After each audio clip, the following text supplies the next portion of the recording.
Hi, everyone. Thank you for joining us tonight for the Alpine preseason webinar. My name's Kendall. I'm the Regional Sports Director for Eastern Maryland, and I'm also the staff lead for Alpine skiing. This is going to be my first season with Alpine, so I'm really excited, and I'm even more excited that I have such a great team to work with. Matt Otwell, who is not on the webinar tonight, he is our Alpine venue director. And then we have Terry and Kathy, who are also on the management team for Alpine. Terry's the Alpine course manager, and Kathy is the Alpine officials manager. And then we have George Hergenhand from our office. He's our chief financial officer, so he's also on the webinar tonight to answer your questions. So I'm going to pass it along to Kathy. Good evening, everyone. So during this webinar, the slides will all be sent to the coaches, everyone who's in attendance tomorrow. So we're not going to read through the words on all the slides. You can review them and read them in your own time. But if in going over something, I go over it too fast, or you have any questions, please feel free. I think you can type your question in. I think that's the way we do it, so we can actually answer your question today. So is that correct, Kendall, that we can't hear people talk, but they have to type their question in? They can type their question in, or there's also the raise hand function.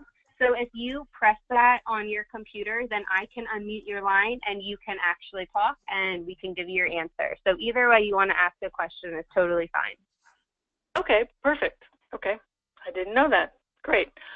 All right, this is the agenda for the night. I'm not going to actually read through everything because we'll come to each item on its own slide. So let's go to the next one. So here are our game dates. So if you look back at Whitetail again this year, and we are very happy to be there because they did such a great job every year that we've been there, but especially this past year when we had such a not so great snow season, and they came through for us in 2017. So we're back again. Here are the dates. Our race training will be on January the 6th and February the 10th. Both race training days are open to coaches and athletes. We tried that last year. We had a great response for that. So we're going to do it again this year. That way we can get everyone, the athletes, out on the snow early and get them training around the gates. This year we have a new setup. We're going back to the WISP model, as someone has called it. So our time trials will actually be on the Sunday before the games. So it will be on February the 25th. We will have time trials, and the games will be on the 26th and 27th. So we're looking forward to that. Okay. So here's a tentative schedule for what we're looking at for Sunday, and the next chart will be Monday and Tuesday. So you can see we're actually going to start the time trials in the morning at 10. The idea is that we'll probably start with those that, I think, Terry, is this right? We'll start with the ones that are closest probably first, and then the ones that are coming from further away will be in the afternoon to give them a chance to travel in the morning to get to Whitetail, the time trials. And then we will have dinner in the right there at Whitetail, and then we will have opening ceremonies on Sunday evening. Kathy, it's George. Just to emphasize to everybody, we may actually start a little bit later than 10, but we're trying to avoid forcing people to drive up on Saturday night. If you want to go up on Saturday and ski on your own, that's up to you, and that's great. But we don't want to force anybody to have to drive up on Saturday night. So as Kathy said, we'll start with the folks who have the shortest drive doing their time trials, and then end with those who have the longest drive. The other thing we're trying to avoid is a lot of standing around at the end of the day. So try and finish and get you right into dinner. So trying to make it as good a day as possible on Sunday. Yeah, and with the opening ceremonies in the evening, that will allow us, as the next chart shows, to start Monday earlier.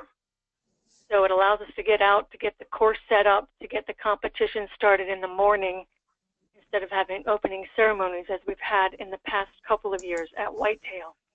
So we can get our competition started, and this will allow us to finish earlier, because we've had our Super G has just been such a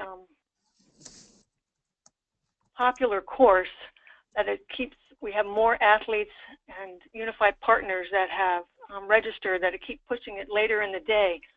So having the full day allows us to get everybody through with no problems. At least that's our goal. So this is the competition schedule for Monday, starting at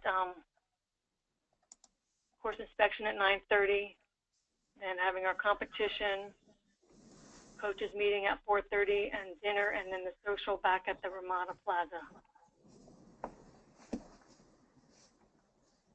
Okay, next slide. Tuesday is, we'll start in the same, we'll start in the morning, and we will run until we're done. Guessing around 2:30 as it shows here.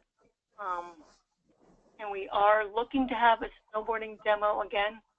That's TBD. We'd like to get that started, but we need to get someone behind it to kind of get it pushed. So that's our schedule. Any comments from George or Terry? No, I think you covered it just fine. Okay. So then, yeah, I think I kind of covered that. Okay, next. So the delegations are going to be housed in the same locations as 2018, and I believe that is the Ramada Plaza Hotel and the Homewood Suites in Hagerstown. So that's the same as... And I think there's also a Days Inn, so the same hotels that we used last year. Okay. Okay, next. Kendall, do you want to address this, since this is more about your deadlines? Sure. So these are all the registration deadlines for our Alpine season this year. The deadline for training registration is going to be on January 11th. This is when we need all of your athletes, unified partners, coaches, volunteers, everybody who's going to be participating from your delegation. They need to be in GMS by this date. The last date to have their missing forms submitted to our headquarters is going to be on January 22nd. So this means that every athlete needs a medical that is going to go through the last day of Winter Games, as well as every coach, partner, and volunteer having their completed volunteer application and their protected behavior certification valid through those dates. I sent out earlier today a spreadsheet that shows all of the coaches that were listed in last year's Winter Games certification status. So if next to your name there was a red block, that just means that either we don't have something on file for you or that it will be expiring by our Winter Games. If I am missing you from the list, please reach out to me and I will add you on, and I will let you know of your certification statuses. I just like taking care of that ahead of time, so it's nothing last minute, and then there's no surprises when it comes time for the actual event. And our competition registration deadline is going to be on February 12th. This is when we need everyone in your delegation entered into their actual event. Does anyone have any questions about the deadlines for this year? Kendall, this is Mike. There's one thing it looks like that we were missing on that January 22nd date. That's also the date that all coaches have their concussion training also. I'm not sure why it was missing on the slide, but as has been the case for the last 3 years, coaches need to have concussion certification. That has to be renewed every 3 years, and that is also due by the 22nd of January. Awesome. Thank you, Mike. Anybody else have anything on registration deadlines? No? Great. So we'll move right along to the actual course at Whitetail. Okay, Terry, This is your slide, Terry. All right, I'm unmuted. So the locations that we've been using for the past couple years are the same. So Super G is going to be on Sidewinder. The Intermediate will be on Stalker. The Advanced will be on Home Run. And the Novice will be on Velvet, while Glide and Super Glide will be just at the bottom of Novice or Velvet 2 as well. So hopefully the snow will cooperate this year, and we'll be able to use all those venues as we have in the past. Thank you. Next slide. Okay, this is just a slide showing whitetail. Hold on, my computer screen just died.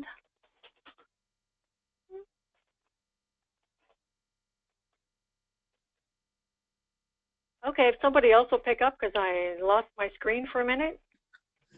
I can talk about it a little bit.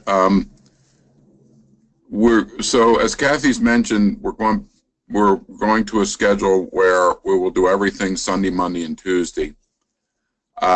So we have to use slightly different locations in the lodge on Sunday versus Monday and Tuesday. So on Sunday, we'll have registration on the upper level of the lodge, the second floor. They are the area that we used last year for control center is very busy on the weekend because that's their children's kids mountain camp or whatever they call it. So on Sunday, registration will be on the upper level of the main lodge. Monday and Tuesday, we will have the control center in the last building on your left, over where it says child care, but down to the lesson meeting area. So this is the same location we used last year for control center at the games. It's down that sidewalk on the side of the rental building. The rental building, of course, is there. That's where if you're renting skis, that's where you'll get your rental skis. And I believe they're going to let us use the same location for overnight storage. We had large trash cans to put the skis in and store them overnight. And that is at the where it says Kids Mountain Camp at the front of that building. There's a small patio there. We'll have the trash cans out for you, and we'll have one or more trash cans marked with each area's name so that you can keep all of your skis together. And I think I've covered all of the locations for everyone. Lunch, of course, is in the cafeteria as well. So, can anybody think of any? Terry, did I skip any locations, or Kathy, did I skip any locations? Sounds good to me. Okay. You can move on to the next slide then, I think.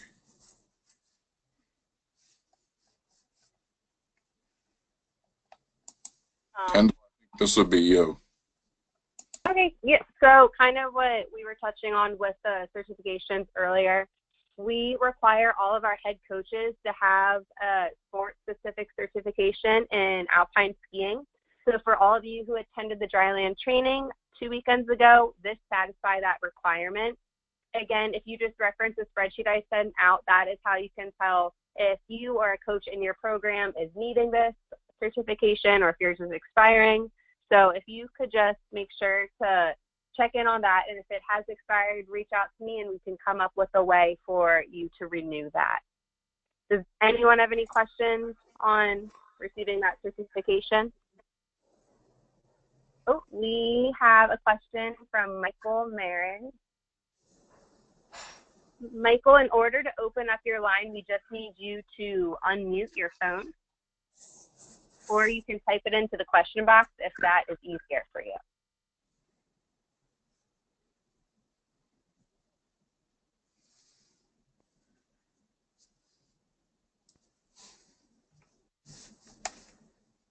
Michael?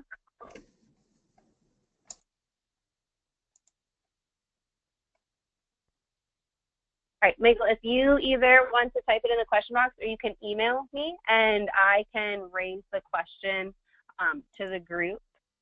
Does anybody else have any questions about this right now? I know, Al Jink, you are having trouble raising your hand. So if you just want to email them to me or message them to me, I can make sure that they are heard and we can get you guys some answers.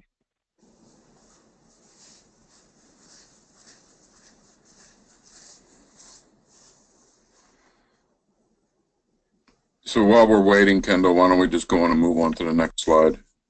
Okay, definitely. This goes along just with what the previous slide was, so with any questions with this, please just come to me and I can help you out.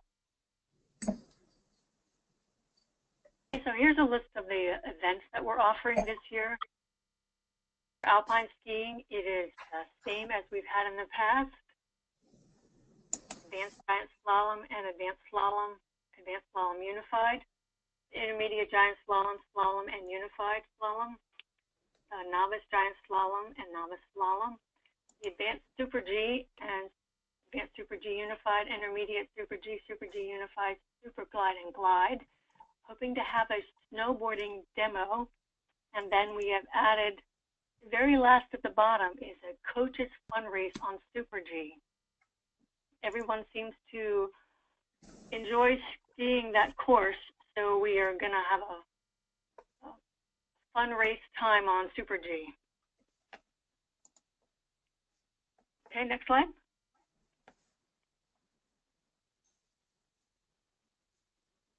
So race training, as I said earlier, is going to be open to both the athletes and the coaches.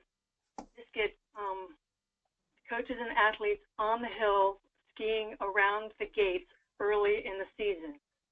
We will have the clinicians there to work with the coaches and the athletes. Last year we tried something a little different where we had, I know Dan was very good at this, and Matt at the bottom of the course giving feedback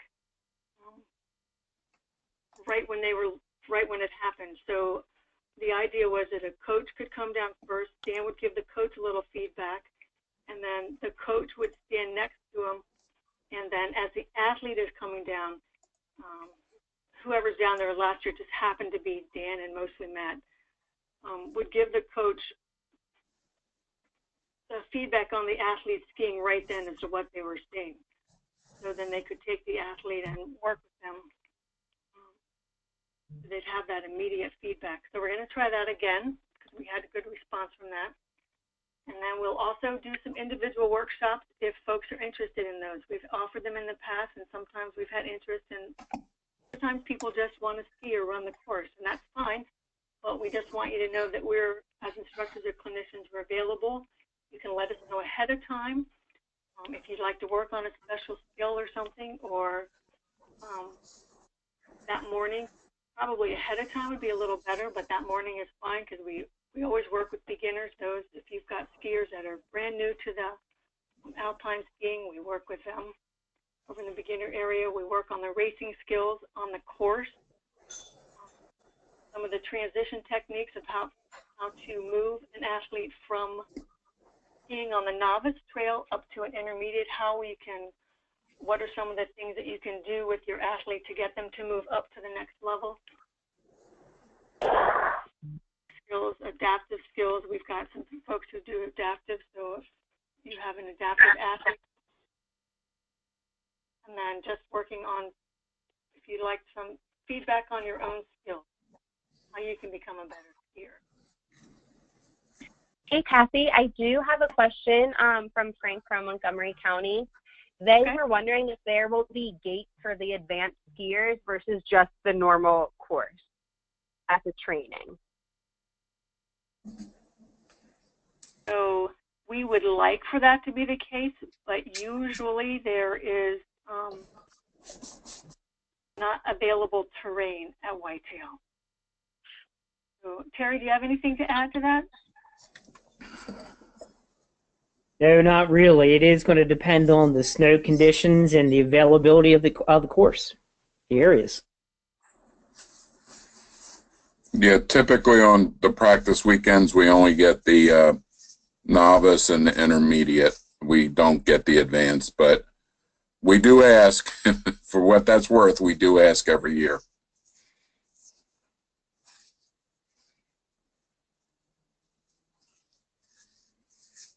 Okay. Do we have any other questions on the race training for athletes? Oh, Frank has his hand raised. Frank, do you want me to unmute your line? You are unmuted. You did answer the question, but I had two others if you want to get them in now. Sure, yeah. If an athlete cannot be there on Sunday for the time trials, can he still be registered to go to the games as a participant? No. Hey, Frank, this is Mike. Really, no. I mean, we have in the past, when there's been an issue where they DQ at the time trials, we continue on, but if they can't be at the time trials at all, then really no, they wouldn't be eligible for the games. Sad to hear that. Might do some follow-up, but glad to get it answered. Also, can a unified partner be registered as a unified partner for two different athletes, one on Monday and one on Tuesday?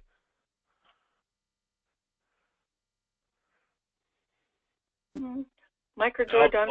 Again, since I've handled the registration, yeah. I mean, they can register as long as they're not in the same race. Which, if, as you're saying, if they're on two different days, they wouldn't be in the same race. So they couldn't race with two athletes, both of them in the intermediate unified Super G.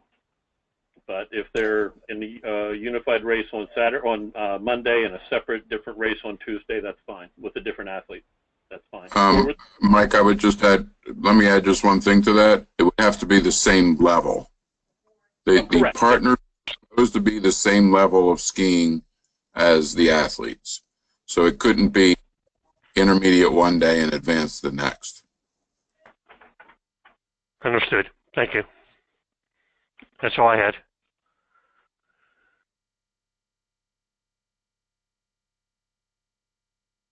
Do we have any more questions about the race training day or anything, or are we all good to move on? Perfect.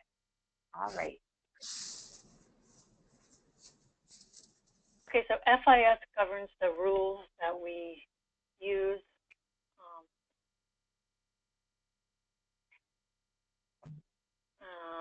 I don't know, does anyone, George, anything to say about this date, Gary? I think it's just good that we provided the links to the rules. I don't think that we have time tonight to go into the rules and in any great detail. But if anybody has questions, they can certainly email them after the fact. Okay. And the next slide, I believe, also shows links that you should be able to access once you have a copy of the slides. I do. I just received two questions from Al with Anne Arundel County. The first one is about housing. He said, when you say we're all staying in the same hotels as last year, does that mean if Anne Arundel stayed at the Ramada, we'll be staying there again this year? Not necessarily.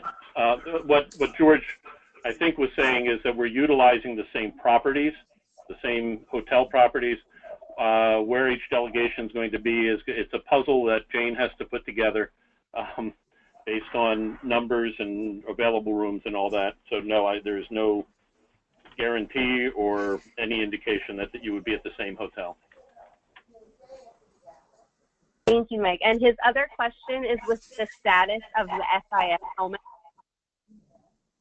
We are coming to that. Perfect. That's a nice lead-in, Al. Thank you. Yes.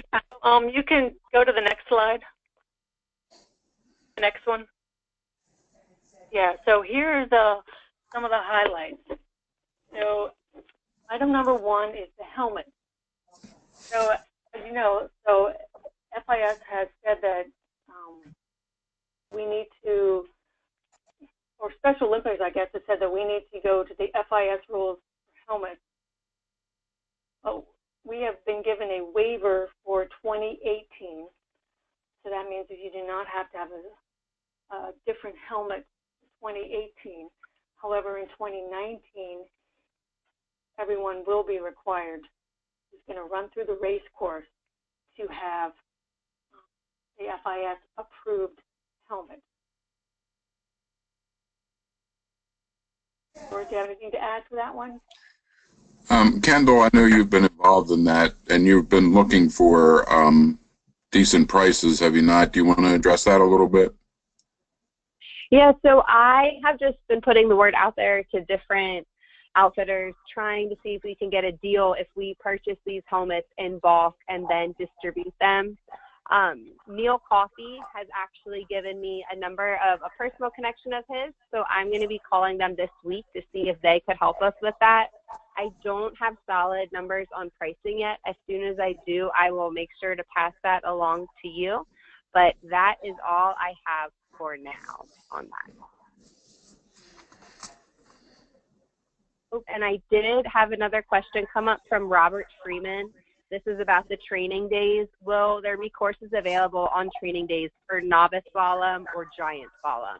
Last year, there was only an intermediate course.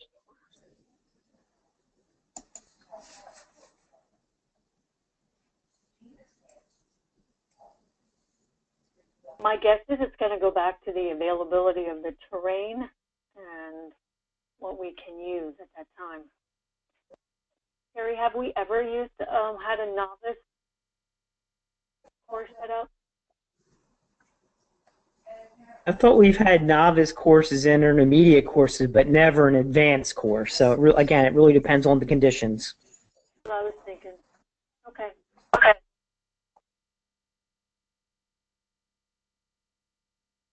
Okay, so the next rule is the 1 minute or 2 minute rule. So the 1 minute rule is on the advanced or intermediate course. So if an athlete falls, they have 1 minute to get up. It used to be 2 minutes, but I believe last year or the first year it went to 1 minute. So down to 1 minute on those two courses. However, on the novice course, it is still 2 minutes for the athlete has 2 minutes in order to come.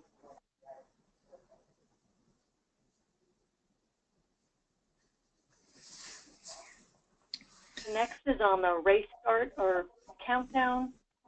So we start at, we ask the racer if the racer's ready. They'll give us verbal cue, an eye cue, or some notion to let us know that they are ready. And then we start counting. 5, 4, 3, 2, 1, go, and then we start counting back to 5. The idea is, I believe that you could encourage athletes to start or, to move their skis, start skiing as soon as we start the countdown.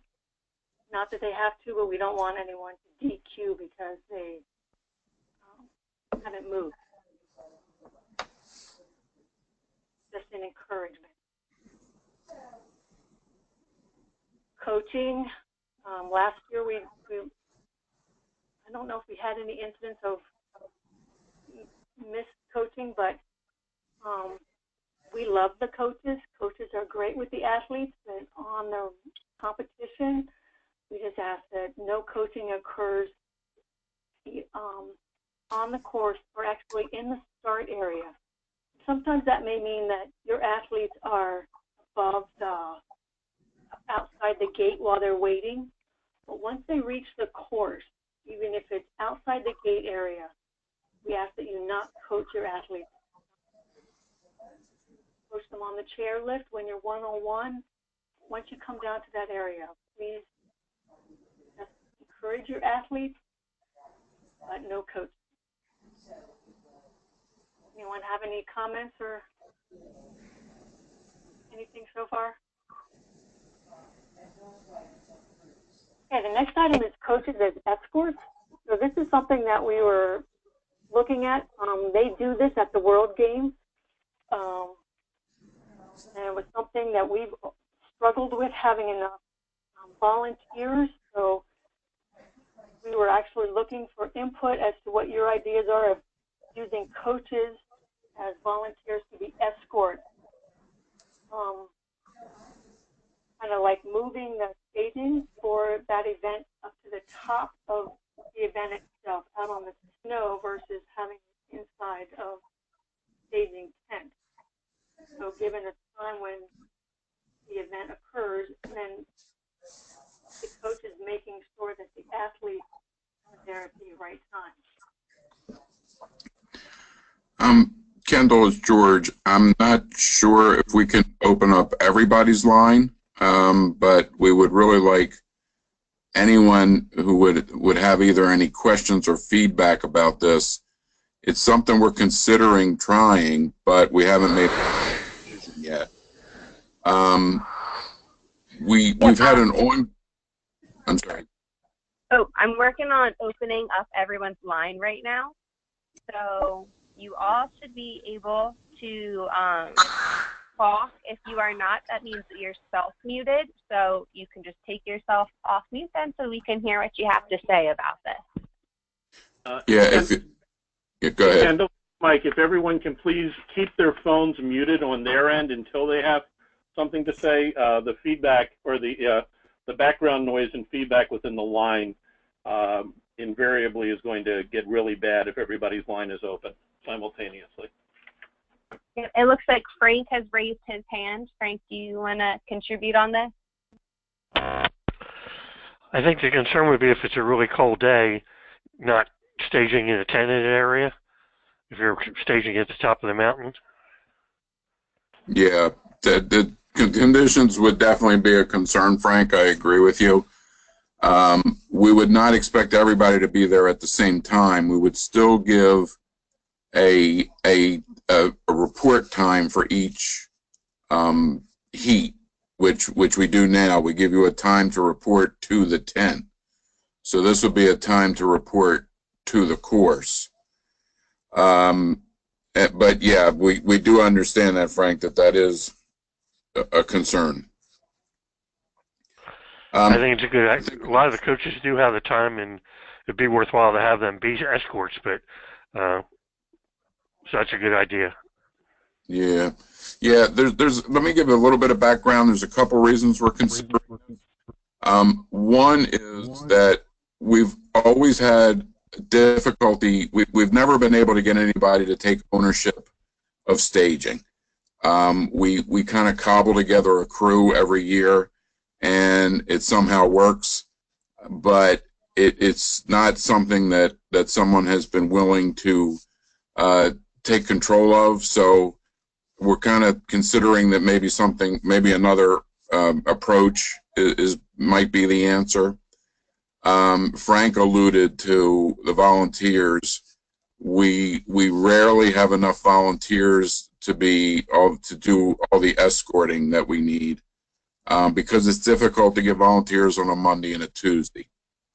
So this would resolve the volunteer problem in that coaches could bring the athletes. So coaches would basically serve as escorts.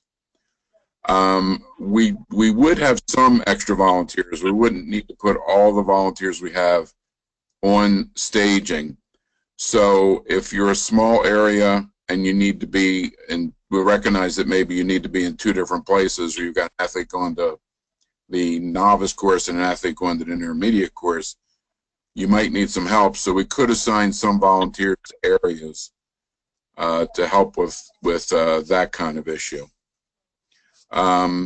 So right now, I think that the points are that we want to try something different, but we're not sure if it's the answer, the real answer, and we would potentially have weather issues to deal with. Any other questions or comments on this? Diane has her hand raised. So Diane, I just unmuted you. Yes, thank you. Just for other folks, I've done this 3 times at World Games, and it works out great. Sometimes you have to bring athletes who aren't quite ready for their heat if you have a shortage of coaches. So you may end up having to bring a group, and they may have to wait around for a little while. But that way, you as a coach know that they're there. You also have a better shot at seeing the run. We run around, at state winter games trying to figure out why was somebody DQ'd, who saw what happened, et cetera, et cetera. So you really do get more visibility into the runs. And also, we and Howard have been doing this anyway because we've had several athletes get lost. The escorts didn't realize they were supposed to have them, or the athletes had particular needs and the escorts didn't understand they were nonverbal or that they were wanderers or whatever. So I am fully in support of it, as long as we can, like George said, get a handful of volunteers for those areas that need them. If a county brings 10 coaches and volunteers, and Unified Partners help a lot with this too, that's great, but if they only have a couple and they got to be on 3 different hills, they'll need some help. So I think as long as we have a few escorts that can be distributed to the counties, that'll work. Thanks, Diane. Any other comments, questions? Yeah, George Aljank here. One thing that I was thinking of, because the first concern that was brought up was the weather conditions, and I've been focusing on that. And for the intermediate course, that starts just below the terrain park that typically, hasn't been filled up with snow or groomed or anything like that, or there's not much there. Is there a possibility that it's somewhere close to the start area of the runs, and I know this would be easiest for the intermediate run, have tents there, or maybe have, instead of the tents being down below, have tents up at the top, like for Super G, it could be all the way up at the top over there. For the the giant slalom and the slalom, it could be down the mountain a little bit, over there, at the bottom of the terrain park. Yeah. We talked about that. Okay. We talked a little bit about that, Al. It's difficult to set tents on the slope. Sure. And the tents that we have for staging now are provided by the company that we rent them from, and the sides which provide the protection. If we were talking about setting tents on the hill, I think we'd just be talking about pop-ups. So if there was any wind or anything like that, I'm not sure they would provide a lot of protection. And it's just difficult because the snow may be soft. We do have to be careful of water pipes and things like that. So I'm not sure. I mean, we can consider that, and we'll discuss it more and see if there's a way we can do it. But the initial thought was that we tried it once a while back when we had the timers out on the slopes with computers out on the slopes, and it just didn't. It was very difficult. It didn't provide a lot of protection and stay up a lot. So yeah. And if you went to a full tent, I mean, I pity the person who have to schlep that stuff up to the location. Yeah, so I'll be honest with you, I just don't think that's an option. But I did want to throw it out there and make sure that at least it was given some consideration. Yeah. Okay. It was, and we'll give it more. But honestly, I don't think it's going to provide the answer. Yeah. Yeah. The more I hear the discussion on this, the more I'm inclined to agree with you. But it was on my mind. Thanks, Al. Any other comments or questions? We do have a question from Lee. His is, if staging happens at the competition site, is there a way to avoid having skiers wait there for unduly long periods of time? The Super G course had a wait of almost a half hour last year.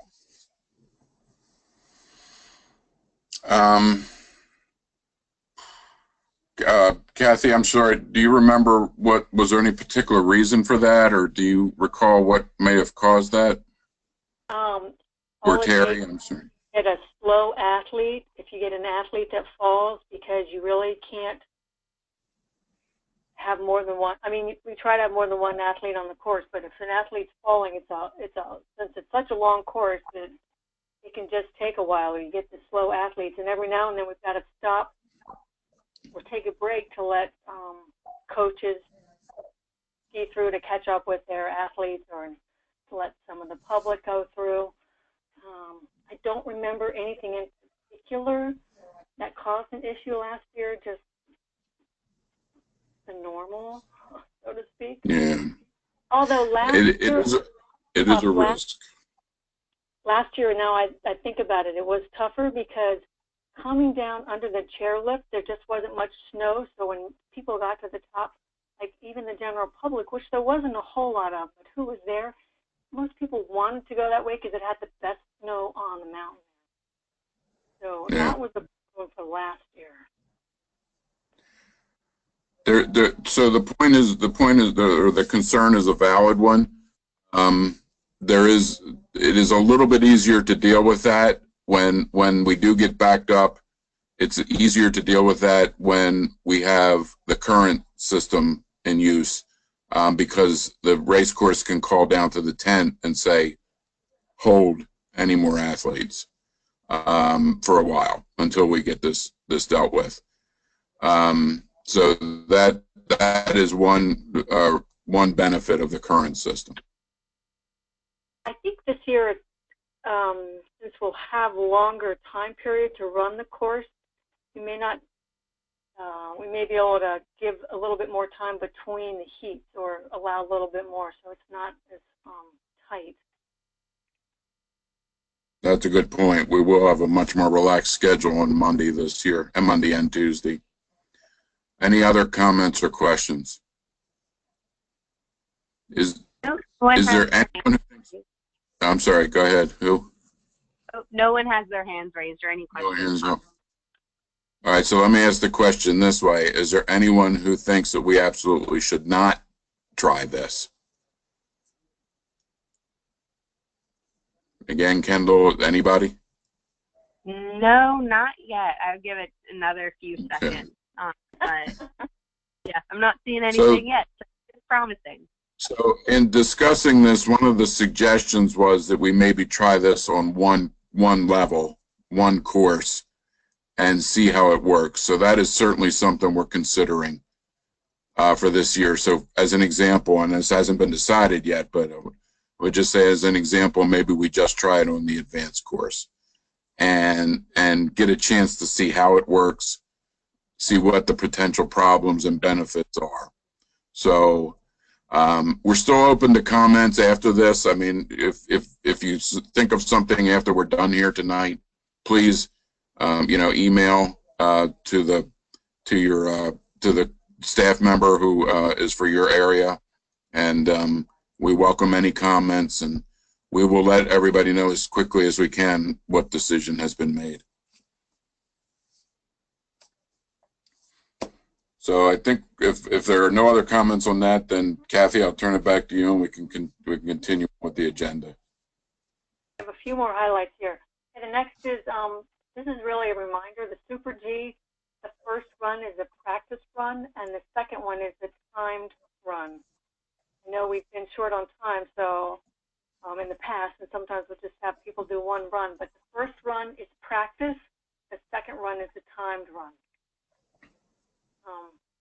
And for time trials, everybody can run two times, but you only need one good time. So it's your best of two. So if you DQ on one, you can do it again, or if your first run is good, then you don't need to do it again. And we do plan to have flags at the bottom of the course, so you will know whether your athlete had a good run or whether they were DQ'd. So you can make a decision there if they'd like to run again, or if they were happy with that first run. Also, for the slalom course this year,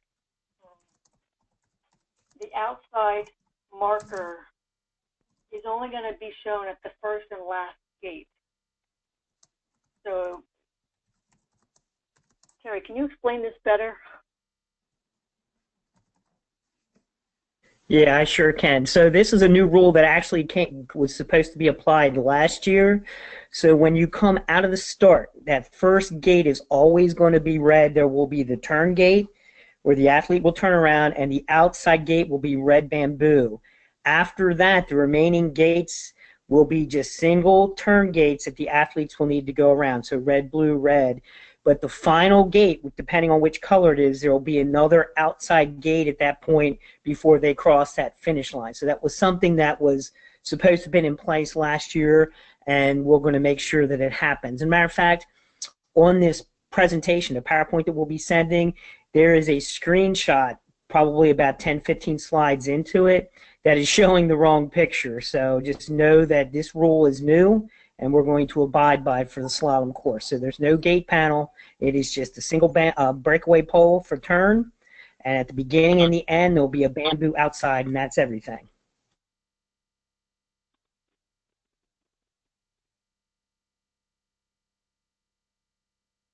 Okay, any questions? Yeah, I think we can go to the next slide. Yeah. Yep. Okay. So these rules are the same as they have been. I don't think I need to go through each one, but some of the highlights are just as a reminder for 2018. Current helmet rules apply. The FIS rule for helmets will be applied in 2019. All athletes must wear gloves and goggles. If you have an athlete or you, for some reason, wear sunglasses or goggles that look like sunglasses, if you could catch one of us at one of the 2 training days so that we could have a look and talk about it with you at a time for the games so that we don't have any issues when it comes time to games. I think everything else is for the rules is the same. I'm not going to read through these because you'll get the slides and you can read through them. And Hey, Kathy, just one point that we haven't mentioned, just to remind everybody, athletes can enter 2 events plus a unified. So it's 3 events if one of them is a unified. perfect. Hey, Kathy, we do have a question from Linda. She asked if the practice race day courses are going to be set up the new way.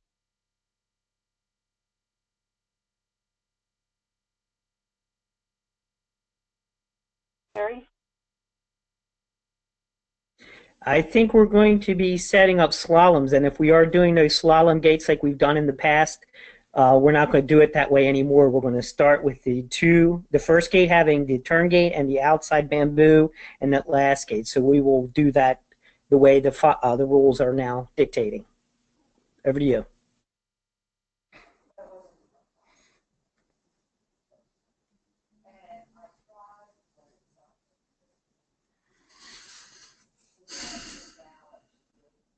Kathy, you're there? Yes. Yep. Okay.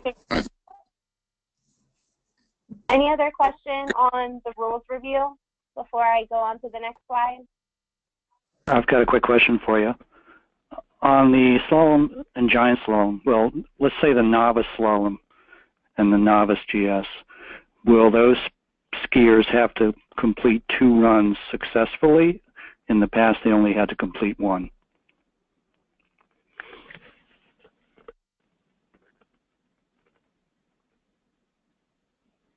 Kathy, you have that? What do you mean for games, for time trials? Well, when I'm looking at the rules review on number 9, it implies that 2 timed runs must be successfully completed, and the combined times of the 2 runs will be used to judge how they performed. And in the past, at least in the novice run, they only had to complete 1 successfully, and that the best time was the one that was used.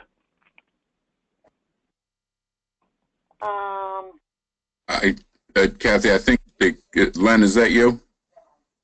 I thought I recognized the voice. Whoever's asking. This is Bob Freeman from Lower Shore. Okay, Bob, I apologize. I think you're confusing time trials and competition. Okay. In the slalom and giant slalom, competition is the combination of 2 runs. So it's the combined time of 2 runs. In time trials, the athlete has 2 chances to get 1 good run in. So they have to complete 1 of the 2 in time trials. Okay, So it's a misunderstanding on my part. All right, thanks for clearing that up. Yeah. Okay. Thanks, George.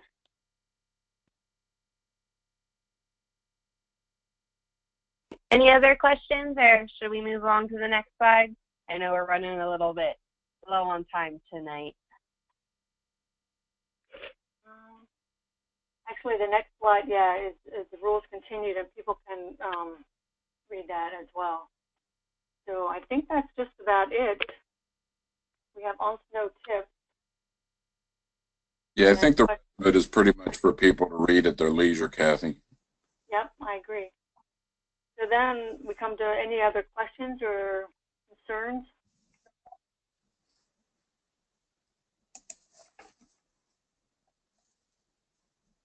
It doesn't seem like anyone has their hands raised. One last slide that I did want to show, that should be coming up soon, is who to contact from your area. So please feel free to always reach out to me. My email is included in it. If you have any questions about Alpine or anything else, and I can direct you to the right person.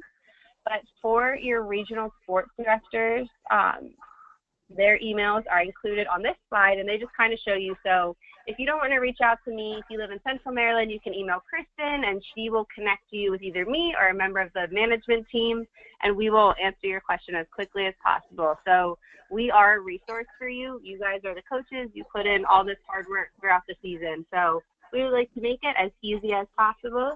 And yeah, that is all I had to add. Anyone else have anything? Any closing comments or questions? This is Al from Anne Arundel County. Were there any takeaways that maybe you were planning on sharing from the coaches clinic a few weeks back? I wasn't able to make it, and I was just curious if there were any good little nuggets that maybe came out of that they were planning on sharing with everybody. We went through the same slides, really, that you saw tonight. Oh, okay. Discussion was different, or it started. Al, the one nugget was that's where the suggestion was made about the possibility of on-snow staging. So that's where the conversation started. All right. But Kathy's right. It was basically the same approach. Okay. Thank you.